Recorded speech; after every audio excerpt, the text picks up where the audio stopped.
講咗我哋呢個鹼溶液呢，就兩個嘅反應。咁第一個呢，就係同翻我哋嘅酸呢，就會生成翻我哋鹽同埋水。咁第二個呢，就同咗我哋嘅胺嘅化合物嘅反應。剛剛都講咗啦，我哋將嘅胺化合物加鹼呢，就會生成到三個產品呢，就係鹽、水同埋氨氣。今日講埋我哋嘅鹼嘅第三個反應呢，就係同呢個金屬嘅離子，呢個都係最深嘅一個。但係講之前呢，先段短片呢俾大家睇翻嘅。好，先睇翻個短片，個實驗嘅短片。呢個短片呢，主要就係講翻我哋呢稀鹼嘅溶液同翻金屬離子嘅反應。嗱，呢個短片呢，就分兩部分嘅。我哋今日先睇呢第一種嘅稀鹼溶液，就係講氫氧化鈉溶液同埋金屬離子之間嘅反應。將2立方厘米嘅鋁離子溶液、鈣離子溶液、鉛二離子溶液、鎂離子溶液、鐵二離子溶液、鐵三離子溶液、銅二離子溶液、砷離子溶液分別加入8支試管中，將幾滴稀氫氧化鈉溶液加入盛有鋁離子溶液嘅試管入面，並且搖勻。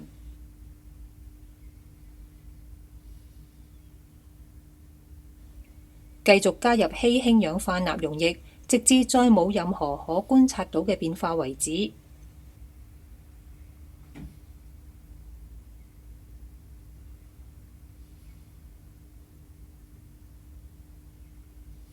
用其他7種金屬離子溶液重複以上步驟，記錄觀察結果。結果顯示喺鋁離子溶液中有白色沉澱物生成，沉澱物會喺過量嘅稀氫氧化鈉溶液中溶解。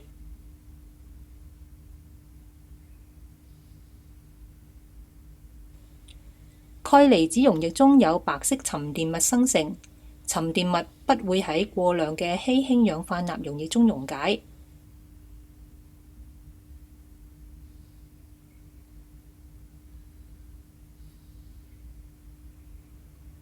鉛二離子溶液中有白色沉澱物生成，沉澱物會喺過量嘅稀氫氧化鈉溶液中溶解。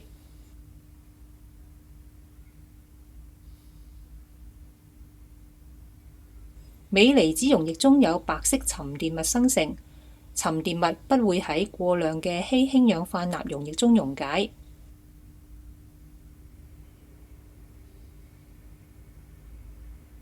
鐵二離子溶液中有綠色沉澱物生成，沉澱物不會喺過量嘅稀氫氧化鈉溶液中溶解。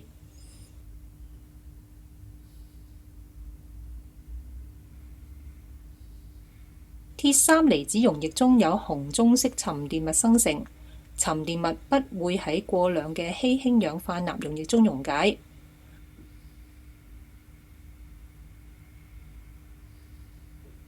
銅二離子溶液中有藍色沉澱物生成，沉澱物不會喺過量嘅稀氫氧化鈉溶液中溶解。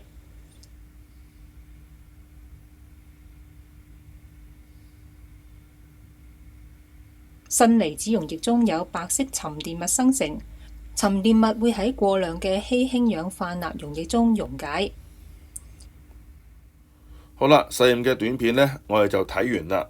從剛剛嘅實驗嘅短片，我哋發現，如果將我哋嘅氫氧化鈉溶液，即是鹼溶液，如果將佢加入呢個呢金屬嘅離子嘅溶液嘅時候呢，我哋發現呢係有呢個嘅沉澱物係會生成。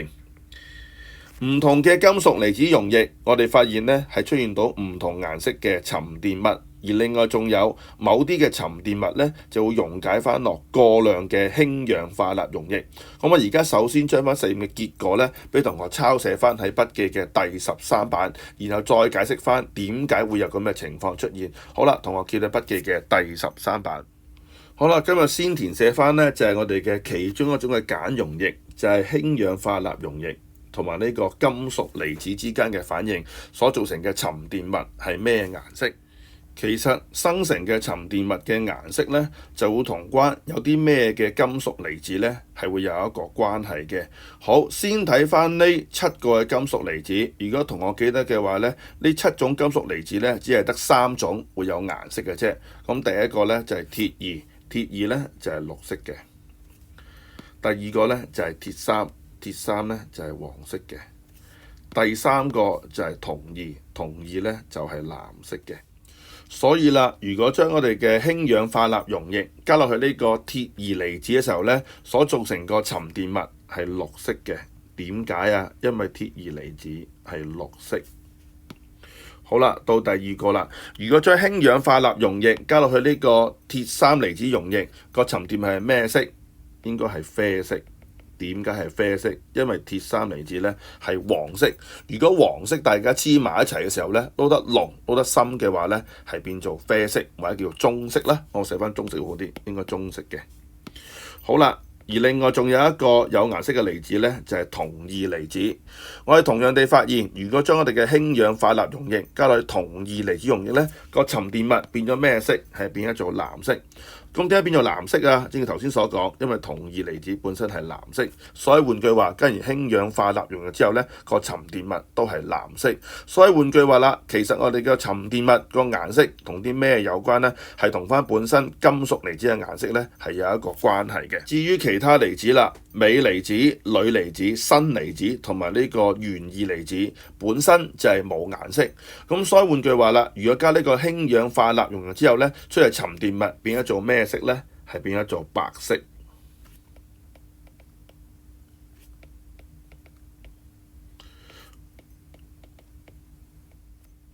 咁呢一個呢，就係將氫氧化鈉溶液加落去不同嘅金屬離子溶液呢之後呢，所生成嘅沉澱物嘅顏色。咁我再講一次啦，其實沉澱物嘅顏色呢，同啲咩有關呢？就係同翻個本身個金屬離子嘅顏色呢係會有關係嘅。講完呢個沉澱物嘅顏色之後呢，之後再解釋點解會有沉澱物嘅生成。但係講呢個之前呢，我要同大家重溫翻一啲呢，就係我哋嘅金屬嘅化合物嘅溶解度。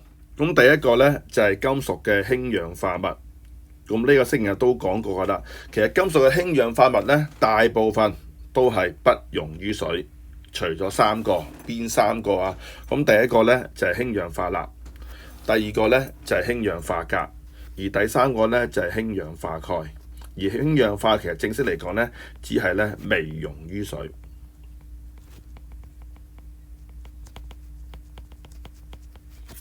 除咗呢個金屬嘅氫氧化物之外呢，我想講多三種嘅金屬嘅化合物嘅溶解度，而其中兩種大家喺呢個金屬本筆記咧都學過㗎啦。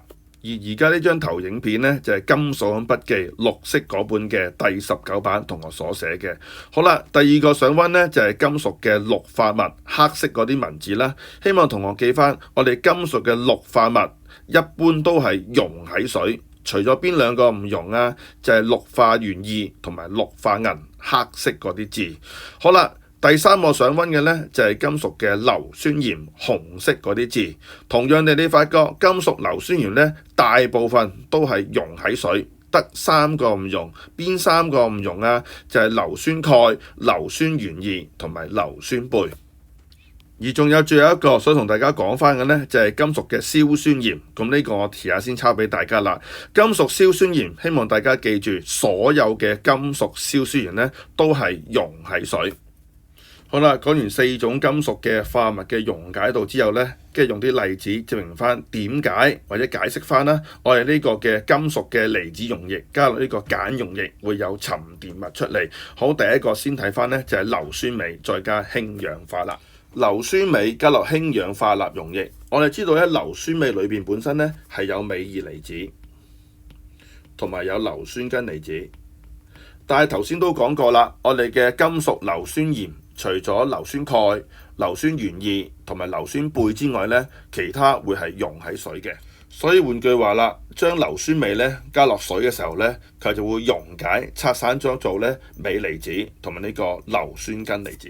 第二個呢，就係氫氧化鈉，氫氧化鈉同學都知道啦，加落水嘅時候呢，佢就會溶解，所以氫氧化鈉溶液裏面上高呢，同樣地有兩種離子，就係有鈉離子同埋氫氧離子。當我哋呢未將兩種溶液呢撈埋嘅時候，我哋發現鎂離子佢只會遇上硫酸根離子，而鎂離子同埋硫酸根離子呢，係唔會造成任何嘅沉澱物，因為我哋硫酸鎂係溶喺水。咁同樣地啦，未撈之前，我哋嘅鈉離子只會遇上氫氧離子。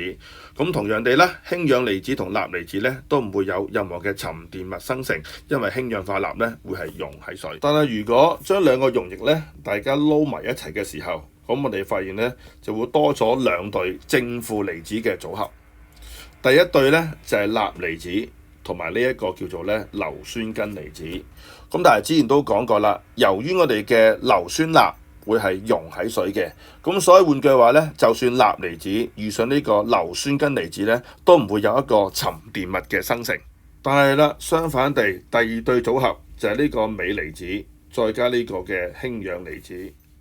由於我哋知道氫氧化鎂係不溶於水，咁所以換句話咧，將鎂離子遇上呢個氫氧離嘅時候咧，就會產生到不溶於水嘅氫氧化鎂，即是換句話咧，都係呢個實驗嘅白色嘅沉澱物。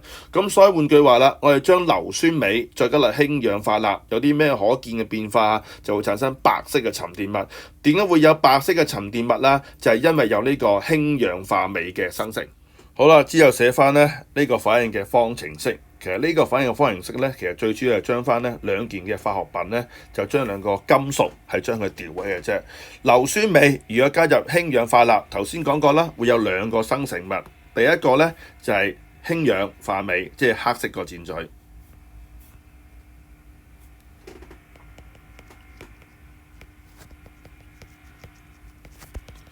咁第二個呢，就係綠色嗰個箭嘴呢，係咩嚟嘅呢？就係呢個就係硫酸鈉，再加埋呢個硫酸鈉。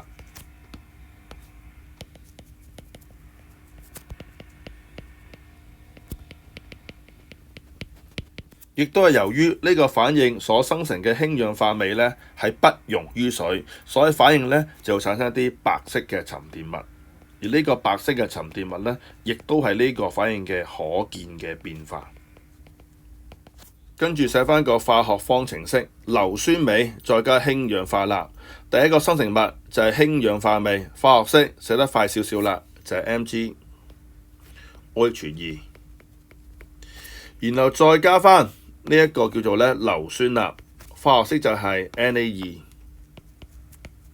Na2SO4。可調式如果平衡嘅話呢，我哋需要將翻喺 NaOH 前面呢，要加翻個2字。咁呢個呢，就係平衡咗嘅方程式。最後寫翻個狀態符號。頭先都講過啦，氫氧化鎂由於唔溶喺水，所以氫氧化鎂個狀態符號就係 S。至於我哋嘅硫酸鈉，由於溶喺水，佢個狀態符號就係 AQ。咁呢個呢，就係第一個例體嗰個嘅化學方程式。咁之後呢，睇埋第二個例子，但我想同我講翻呢一個空格唔好寫嘢，因為聽日呢，我會留翻啲位呢，係用嚟寫翻呢個離子方程式。好啦，而家睇翻第二個嘅例，第二個例子就係將硝酸原二溶液加落去呢個呢氫氧化鈉溶液。咁我頭先都講過㗎啦，硝酸原二呢，由於係溶喺水嘅。咁所以換句話，將硝酸原二加落水之際呢，佢就會拆散變做原二離子同埋硝酸根離子。同樣地，氫氧化鈉都係溶喺水嘅，所以換句話啦，將氫氧化鈉加落水之際呢，就會生成咗呢個鈉離子同埋氫氧離子。但係如果將呢兩種嘅溶液撈埋一齊嘅時候，頭先都講過啦。離子嘅組合呢就會多咗。第一對組合就係鈉離子呢，係會遇上硝酸根離子。咁但係我哋知道啦，由於我哋嘅硝酸鈉係溶喺水嘅，所以當我哋嘅鈉離子遇上呢個硝酸根離子呢，係唔會有任何嘅沉澱物生成。但係相反地，當我哋嘅原二離子遇上呢個呢氫氧離子，頭先都講過啦，金屬嘅氫氧化物一般都係不溶於水，得三隻溶嘅啫，就係氫氧化鈉、氫氧化鉀同埋氫氧化鈣。咁即是換句話呢，氫氧化鉛呢係不溶於水。所以換句話啦，當原二離子呢遇上呢個氫氧離子嘅時候呢，佢就會生成咗一啲嘅白色嘅沉澱物。咩嚟㗎？嗰啲白色嘅沉澱物呢，就係氫氧化鉛二，因為氫氧化原二咧係不溶於水嘅。咁所以換句話啦，呢一個反應同樣地有啲咩可見嘅變化，同第一條一樣，都會生成一啲白色嘅沉澱物。好，之後寫翻呢個反應嘅文字方程式。個文字方程式，正如我頭先所講呢，就主要將翻兩種嘅化合物嗰個嘅金屬離子呢，係將佢調咗位。咁所以換句話，將硝酸原二加呢個氫氧化鈉有咩生成物啦？第一個呢，就係氫氧化原二。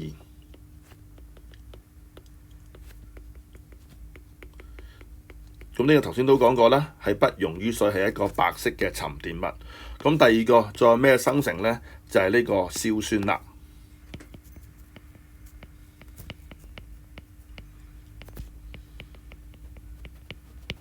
之後寫埋個化學方程式，氫氧化原二個化學式就係 PbOH2，然後再加翻就係硝酸鈉。